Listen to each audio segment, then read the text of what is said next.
Right, in section 9, topic 7, we're going to be interpreting quartiles, and I wanted to show you guys how to do the Khan Academy because sometimes the terminology is a little bit weird.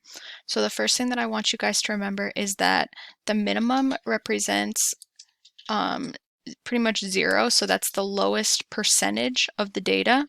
Quartile 1 is 25%. Oh my gosh, I'm so bad at writing with the mouse. The median represents 50%.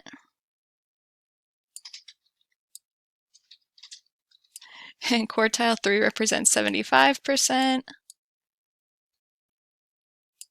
And the maximum represents 100% of the data.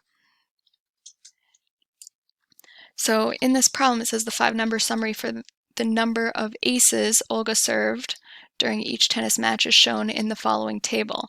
Olga has more than 6 aces in what percent of tennis matches? So 6 would be at 50% of her tennis matches.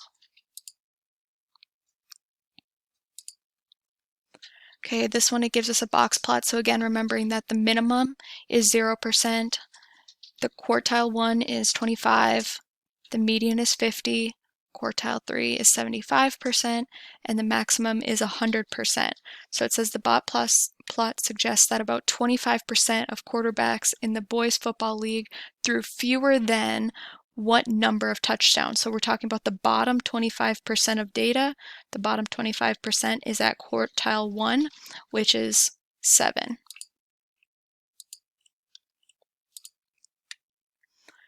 This one again gives us the 5-number summary. So the 5-number summary of the table of teams in each of Brad's fantasy football leagues is shown in the following table. The 5-number summary suggests that about 50% of Brad's fantasy football leagues have fewer than how many teams? So we're looking again at 50%, which is the median, and that is 10. Again, this one's giving us a box plot. So it says what percent of salons in Jamesville employ 18 or fewer stylists. So we're looking at where 18 would fall. 18 would fall at the maximum point. So that means that the highest number is 18. That means all the rest of the data is less than 18. So the rest of that is 100%. Or this whole chart, I mean, is 100%.